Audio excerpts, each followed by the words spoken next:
दर्शकों, आपको हमारा चैनल पसंद आता है तो सब्सक्राइब करें, लाइक करें, शेयर करें, कमेंट जरूर करें। नमस्कार दर्शकों, मैं हूं अमित बॉर्सन और आप देख रहे हैं रेंजर टीवी इंडिया। ना धर्म न जात, केवल सत्य के साथ। दर्शकों, जिस प्रकार से प्रयागराज में जो महाकुंभ चल रहा है उसको के अंदर जो एक घटना घटित हुई है जिसमें लगभग 30 लोगों की जान जा चुकी है, जो कि सोशल मीडिया और मीडिया के द्वारा जो जानकारी प्राप्त हो रही है उसको देखते हुए, और जिस प्रकार से जो वहाँ पर अव्यवस्थाएं हुई हैं, क्या कारण ये है कि हमारे देश की प्रधानमंत्री नरेंद्र मोदी जी और उत्तर प्रदेश के मुख्यमंत्री सीएम योगी आदित्यनाथ जी जो चुनावों में लगे हुए हैं, दिल्ली के चुनावों में और उत्तर प्रदेश के उपचुनाव जो हो रहा है मिल्कीपुर में, क्या उनका सारा ध्यान चुनावों में लगा हुआ है और जो महाकुंभ या अन्य ज़िलों में जो यातायात व्यवस्थाएं या जो जनता की समस्याएं, जो जनता की जो लिए जो व्यवस्थाएं दी गई हैं उन पर ध्यान ना देकर वो चुनावों में ध्यान दे रहे हैं। इस विषय को लेकर हम अपने देश के वरिष्ठ समाजसेवी अखिल भारतीय मंगल मैत्री महासंघ के जो संयोजक और अध्यक्ष जी हमारे साथ हैं, इनसे भी जानकारी प्राप्त करना चाहेंगे। क्या सर, क्या कहना चाहेंगे जो कि महाकुंभ में जो एक घटना घटित हुई है जिसमें लगभग 30 लोगों की मृत्यु की जो सूचनाएं आ रही हैं सोशल मीडिया या मीडिया पर, उसको देखते हुए क्या कहना चाहेंगे कि हमारे जो उत्तर प्रदेश के मुख्यमंत्री योगी आदित्यनाथ जी हैं, क्या वो ध्यान नहीं दे पा रहे हैं इधर जनता की जन समस्याओं पर, या वो जैसे चुनावों में लगे हुए हैं जैसे दिल्ली में या मिल्कीपुर पर? क्या कहना चाहेंगे ऐसी घटना को देखते हुए? रेंजर टीवी इंडिया के लिए क्या आप समय समय पर जो है जनता की आवाज़ को, सरकार की नाकामयाब नीतियों को पर्दाफाश करके जन जागृति का जो कार्य कर रहे हैं, इसके लिए मैं आपके लिए उत्तम मंगल कामना करता हूं। और जैसा कि आपने सवाल कुंभ से संबंधित पूछा है, तो सबसे पहले मैं भगवान बुद्ध से ये प्रार्थना करता हूं, ये वंदना करता हूं कि कुंभ के पवित्र पावन अवसर जो था, जिसे अमृत शाही स्नान मौनी अमावस्या के दिन होना था, उस दिन करोड़ों लोगों को डुबकी लेनी थी, लेकिन सरकार की नाकामयाबी व्यवस्था के कारण 1.5 से 2 दर्जन तक की मृत्यु होने के समाचार भिन्न भिन्न चैनलों से, सोशल मीडिया से और अन्य प्रिंट मीडिया से हम लोगों के संज्ञान में आई है। और लगभग 2 दर्जन से अधिक लोगों के जख्मी होने की खबर आई है। सैकड़ों बच्चे, पति पत्नी, भाई भाई, परिवारीजन का बिछो होने की भी खबर है। ये बड़ी दुखद घटना है। तो सबसे पहले मैं जो श्रद्धालु उसमें कालकल्पित हुए हैं, जो प्रशासन की लापरवाही अव्यवस्था के कारण जो मृत्यु हुई है भगदड़ में, उनकी चेतना की शांति के लिए मैं भगवान बुद्ध की वंदना करता हूँ। जख्मियों को शीघ्र स्वस्थ होने की कामना करता हूं और शोकाकुल परिवार के प्रति मैं अपनी गहरी शोक संवेदना व्यक्त करता हूं।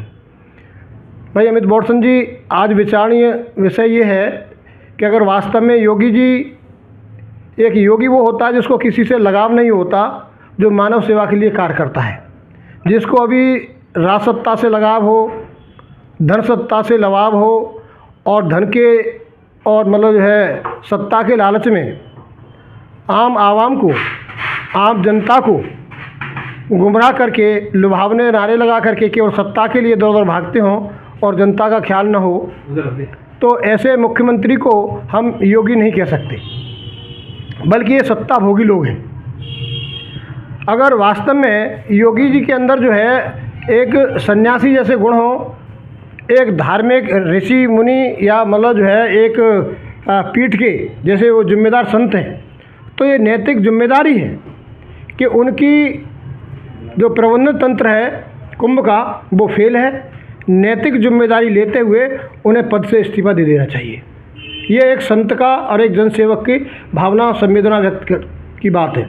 अगर वो ऐसा नहीं करते हैं तो ये समझ लीजिए कि उन्हें मानवता से कोई लगाव नहीं है, मानव सेवा से कोई लगाव नहीं है, वो सत्ता भोगी हैं। सत्ता की वजह से वो कभी दिल्ली भागते हैं, केजरीवाल पर प्रहार कर रहे हैं, कभी आपकी मिल्की सीट के लिए बात कर रहे हैं। उन्हें फुर्सत ही नहीं है कि हमारा जो जनता का प्रबंधन तंत्र है वो सफल है कि नहीं है।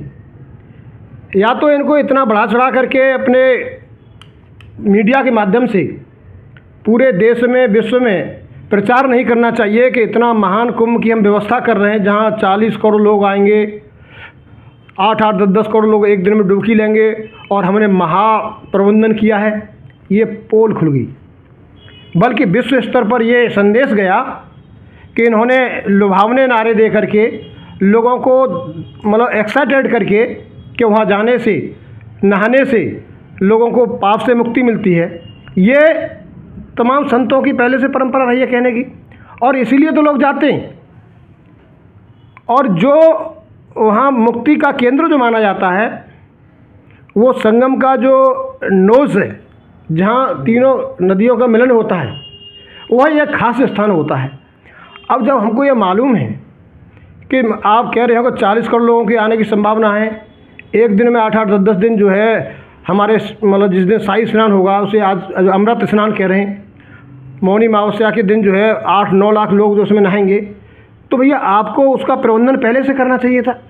सभी लोग उसी जगह पर तो नहाएंगे जहाँ नहाने से मतलब जो है मुक्ति मिलेगी, उसी नोज पर सब जाना चाहेंगे। लेकिन इन पर कोई प्रबंध नहीं था, और अंत में इनके संतों को और सरकार को महान संत शिरोमणि रविदास की उस बात को मानना पड़ा और अनाउंस करना पड़ा कि मन चंगा तो कठौती में गंगा। सरकार को इस हादसे के बाद में यह सबक आया कि संत रविदास जी ने इतनी महान बात कही थी कि कभी भीड़ तंत्र के पीछे नहीं जाना चाहिए, मन शुद्ध होना चाहिए, कर्म शुद्ध होना चाहिए, आचरण शुद्ध होना चाहिए। हम जहाँ पर हैं वहीं हमारी मुक्ति हो जाएगी। ये महान संत कबीरदास ने भी संत दिया। लेकिन इनका कहना है कि नहीं, उस नोज पर ही जाना चाहिए, संगम की पर। उस अगर ये इतना बार बार प्रचार इसका नहीं करते तो ये हादसा नहीं होता। जनता तो भोली भाली है देश की, उसका क्या है। उन्होंने सोचा कि सरकार है बीजेपी की, केंद्र से लेकर स्टेट तक, तो अच्छे प्रबंधन होंगे। लेकिन इन्होंने जनता के लिए कोई प्रबंधन नहीं किया। इन्होंने सारा फोर्स जो है अपनी सुरक्षा में, वीवीआईपी की सुरक्षा में लगा दिया। जैसा कि दर्शकों के हमने बयानों को पढ़ा है कि उनको रात को 12:30 बजे तक जो सोने का टाइम है, उन्हें जगाना शुरू कर दिया और इधर लोगों से कह दिया स्नान शुरू हो रहा है। तो भगदड़ मच गई। लोग जो वहाँ सोए हुए थे वो उठ के बैठ नहीं पाए, या नहाने को जो चले गए वो लौट करके वापस नहीं आए पाए, जब तक जो है भीड़ का रेला गया और सोते हुए लोगों को कुचल दिया। उसमें कमज़ोर थे, बच्चे थे, महिलाएं थीं। वहाँ चीख पुकार, बुरी तरह चीत्कार होने लगा। और उस मतलब चीत्कार में दिल दहलाने वाली बात है कि हमारी माताएं बहनाएं चीखती रहीं, किसी का पिता चला गया, किसी का पति चला गया, किसी का बच्चा चला गया। कितना चीत्कार हो रहा है उस जगह पर जो पवित्र है, जहाँ लोग मुक्ति के लिए गए, और फिर भी आप सत्ता से चिपके हुए हो।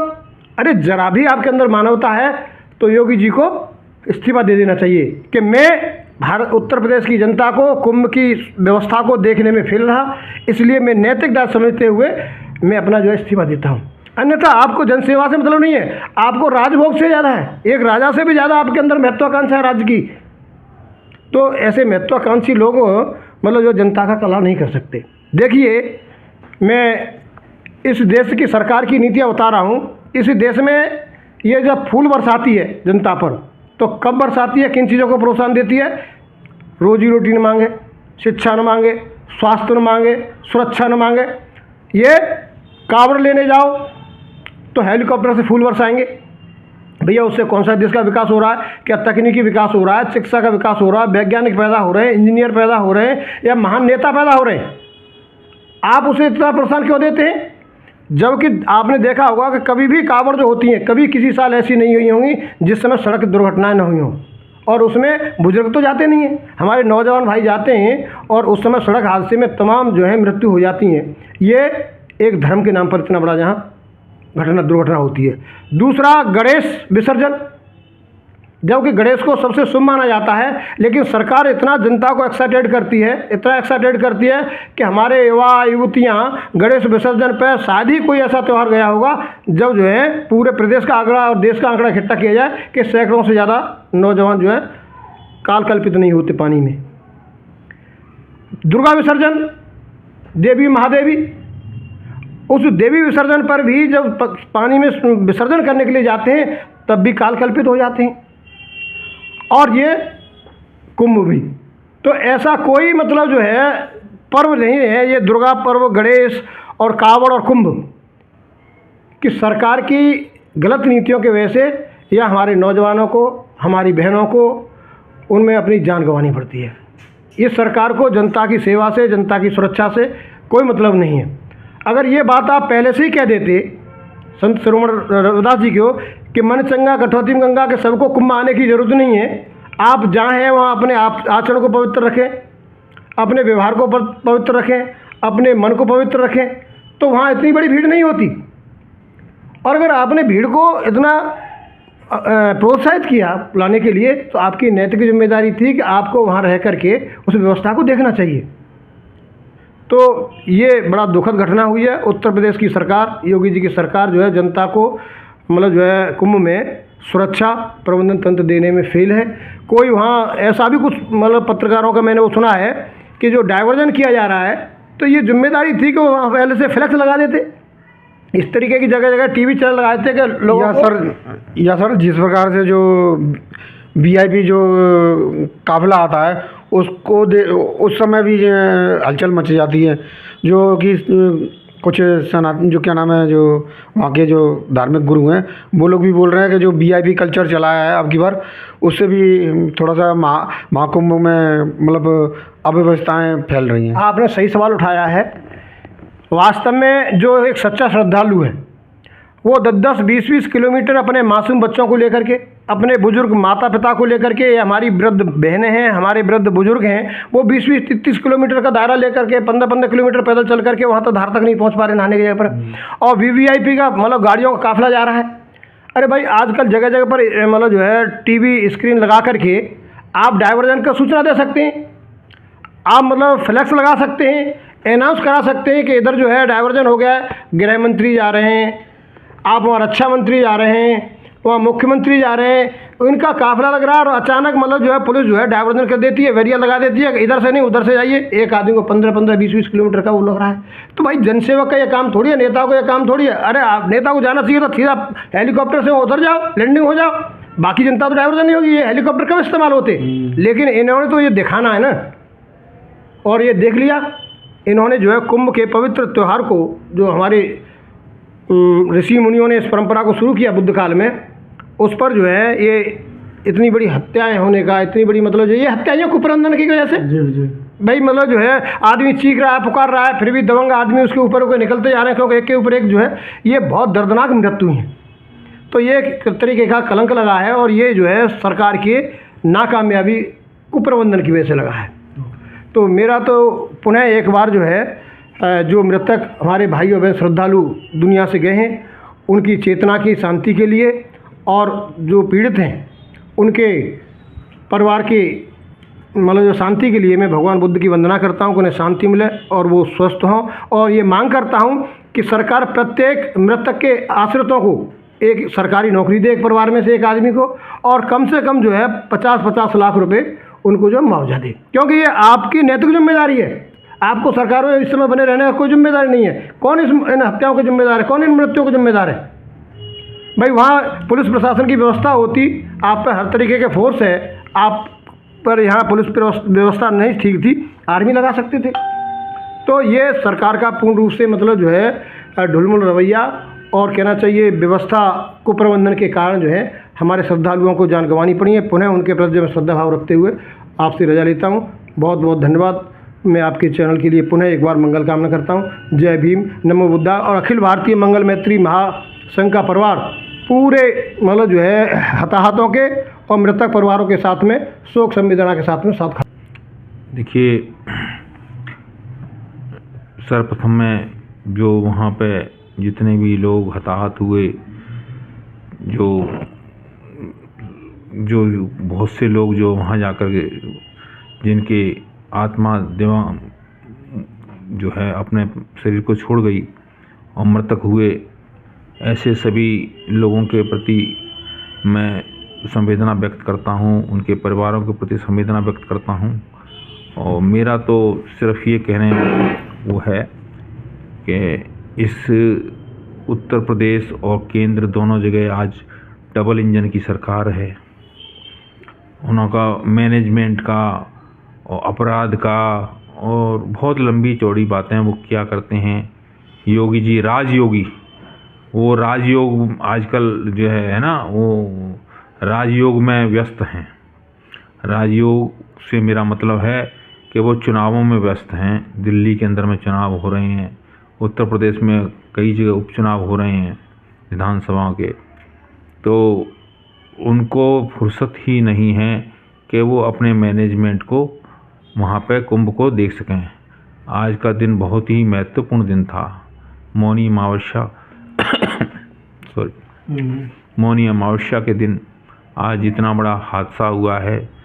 मैं बहुत ही द्रवित हूँ कि जिनके परिवार बिछड़ गए हैं, उन परिवारों का कैसे, अगर उनके परिवार में वही व्यक्ति जो डिसीज हुआ है, जो ख़त्म हुआ है, वही अगर कमाने वाला था, उस परिवार का पालन पोषण कैसे हुआ।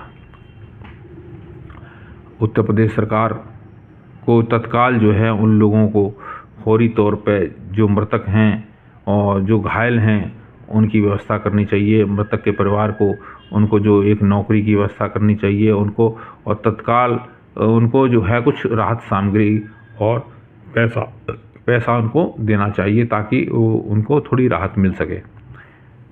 उनके परिवारों के प्रति उनको श्रद्धा देनी चाहिए, श्रद्धा सुमन अर्पित करने चाहिए।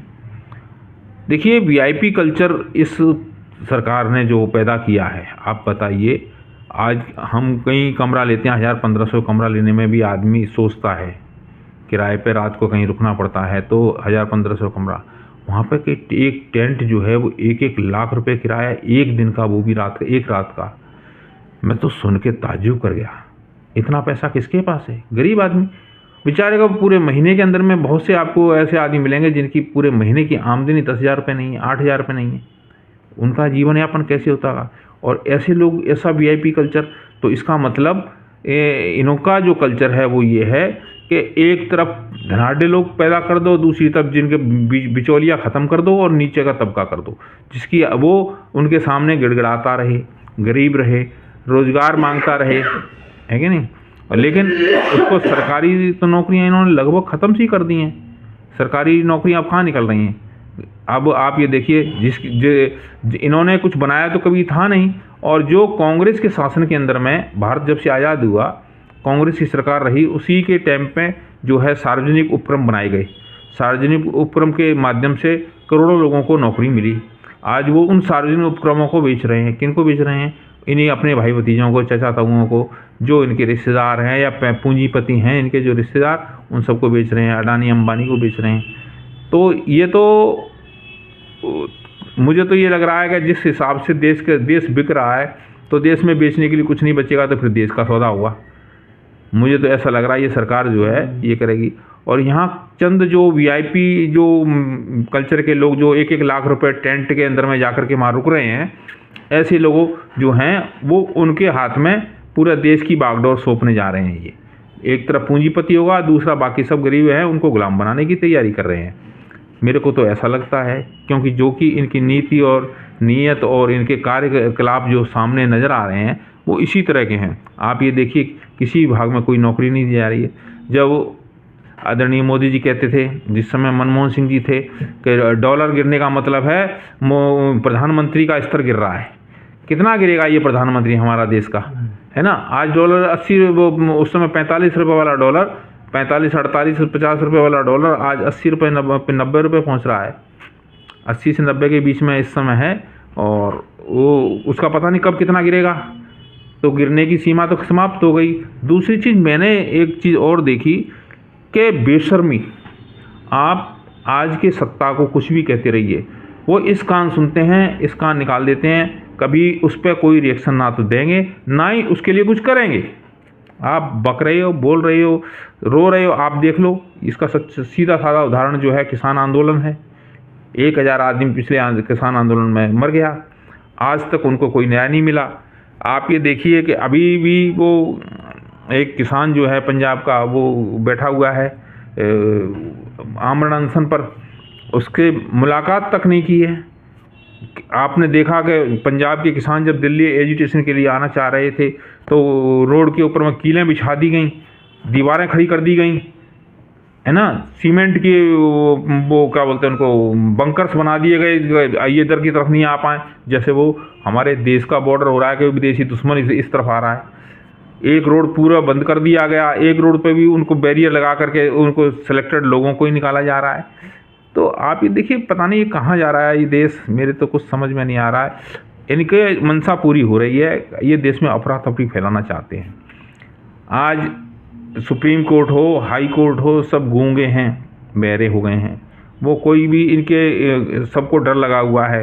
अब सबको डर क्यों लगा हुआ है, आपने देखा होगा कि एक पहले जज साहब मारे गए, जोया जज थे, वो जज थे, वो मारे गए। आज तक उनके सच्चाई को सामने नहीं आने दी गया। उनके बच्चा, उनका परिवार इतना डरा हुआ है कि कहीं उसके साथ कोई हादसा ना हो जाए। इकलौता बेटा है तो उसकी माँ इतनी डरी हुई है कि उस बच्चे को बोलने तक नहीं देते हैं, घर से निकलने तक नहीं देते हैं, आप समझिए। और उनको जो है नज़रबंदी एक तरह से रखा हुआ है उस देश के अंदर में। क्या हो रहा है ये तो अब इस समय कहावत है ना कि जब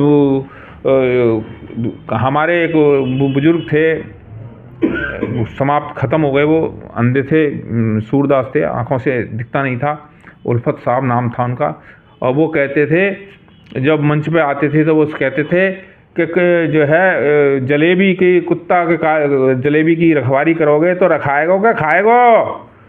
वो ये कहा करते थे मंच से कि कुत्ता है, जलेबी की डरिया रखावे काजे बैठाओगे तो वो खाएगा क्या रखाएगो। तो अब इस देश की जनता को सोचना है कि आज का शासक जो है इस देश के अंदर में जो मलाई है वो निकाल के किसको दे रहा है दूध में से, आपको तो सेपरेटा भी नहीं मिल रहा है। आपको समझने की बात है कि इस देश का पैसा जा कहाँ रहा है। शेयर में आप जो देखिए आज की तारीख के अंदर में जो बजट है आ रहा है, अब 1 तारीख को बजट आ जाएगा, इस देश का जो बिक रहा है वो पैसा जा कहाँ रहा है। पहले टैक्स से ही पूर्ति हो जाती थी, अब तो टैक्स के अलावा देश भी बिक रहा है। ये जितनी भी जो संस्थाएं हैं वो बेची जा रही हैं, वो पैसा जा कहाँ रहा है, अरबों खरबों रुपए की बिक रही है। ये जब ये बीजेपी की सरकार नहीं आई थी उससे पहले कहते थे 2 लाख करोड़ का वो स्पेक्ट्रम घोटाला है, कोल घोटाला है अरबों रुपए का। ये घोटाले कहाँ चले गए। काला धन आज तक नहीं आया देश के अंदर में, नोटबंदी कर दी गई लेकिन जितना रुपया मार्केट में था वो सारा का सारा पैसा आ गया। काला धन कहाँ गया, काले धन का तो कोई पता ही नहीं है। अब सोचने की बात यह है कि इस देश में क्या कोई सोचता भी है। मैं ये सोचने पे मजबूर हो रहा हूँ कि हमारे देश का कोई नागरिक कोई ऐसा है जो सोचता भी है। अगर सोचता है तो वो अपनी अभिव्यक्ति क्यों नहीं देता है। अभिव्यक्ति नहीं देगा तो फिर ये सत्ता तो निरंकुश हो ही गई है, इसीलिए ये निरंकुश और ज़्यादा होती जा रही है। दूसरी चीज़, हमारे समाज का जो लोग हैं वो अब उन्होंने ना पढ़ रहे हैं। आज व्हाट्सएप यूनिवर्सिटी चल रही है, व्हाट्सएप यूनिवर्सिटी एक ने दूसरे को फॉरवर्ड कर दिया, उसने पढ़ा नहीं, उसने तीसरे को फॉरवर्ड कर दिया। वो व्हाट्सएप भी नहीं पढ़ रहे हैं, आप ये देखिए। उसके पास 10-20-25 इकट्ठे हो गए तो उसने एक साथ सबको डिलीट मार दिया। ये चल रहा है। तो हमारे देश के अंदर में जो आज से हम 25 साल 30 साल 35 साल पहले देखा करते थे एक स्वस्थ प्रतिस्पर्धा एजुकेशन में, शिक्षा के अलावा फिर नौकरियां हर साल निकलती थी, उसकी प्रतियोगिता की तैयारियां करते थे लड़के। आज लोगों ने आधे से ज़्यादा बच्चे जो हैं बेचारे, उन्होंने प्रतियोगिता का ख्वाब छोड़ दिया है। अब वो लेबरगिरी में, मजदूरी के अंदर में जा रहे हैं। वो कह रहे हैं कि हमारा तो भविष्य ये जो है यही रह गया है।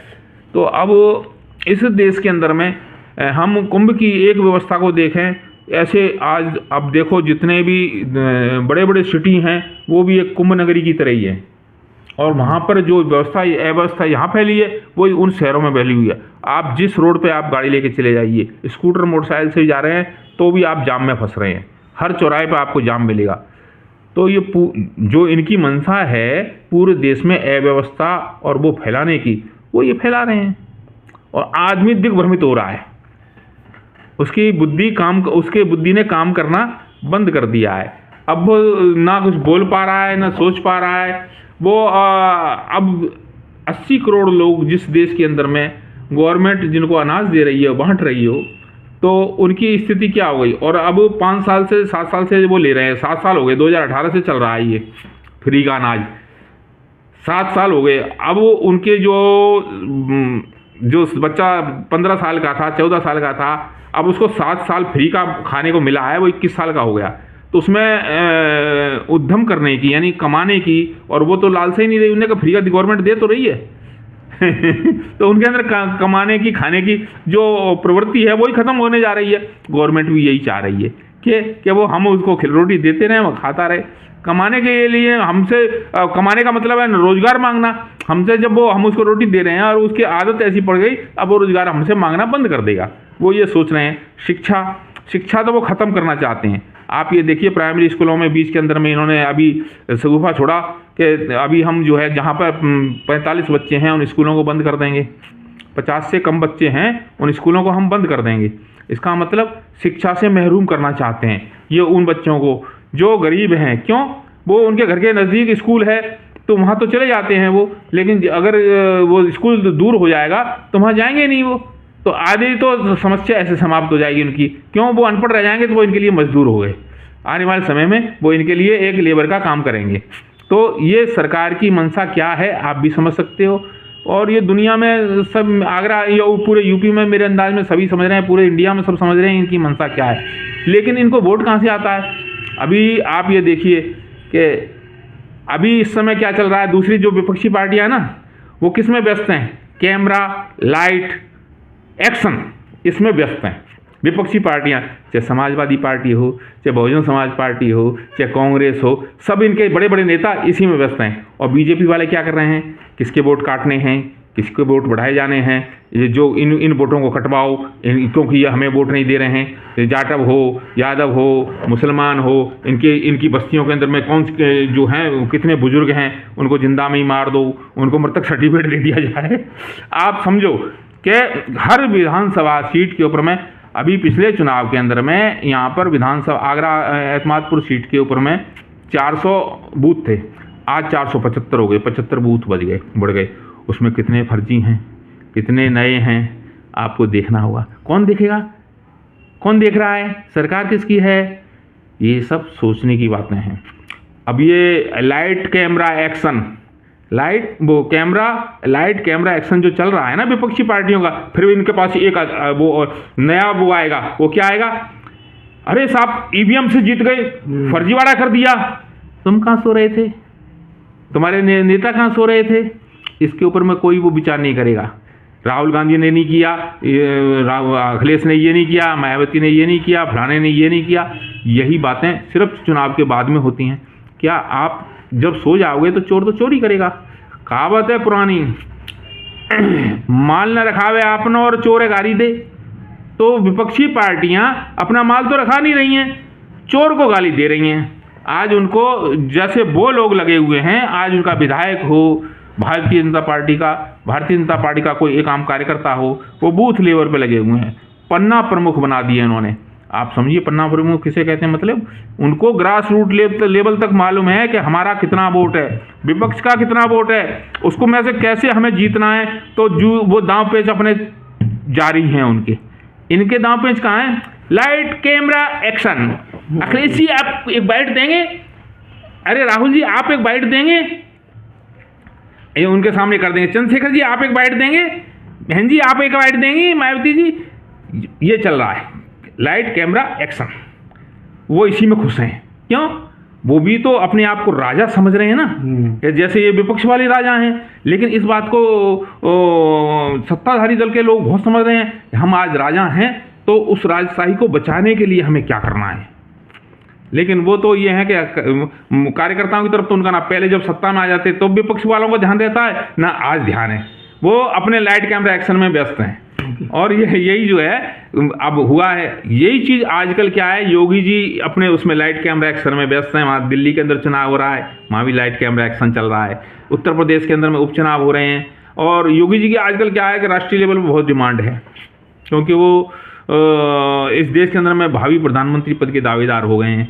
तो इसके लिए योगी जी को अब फुर्सत ही नहीं है, उनको चारों कोणों के अंदर में देखना पड़ रहा है। इस वजह से जो है वो व्यस्त हैं। और कुंभ जैसी घटनाएं तो अधिकारियों को छोड़ रखी है उन्होंने। अधिकारी आगे जो कर रहे हैं तो ठीक है, अधिकारी सो रहे हैं तो ठीक है, कर रहे हैं तो ठीक है।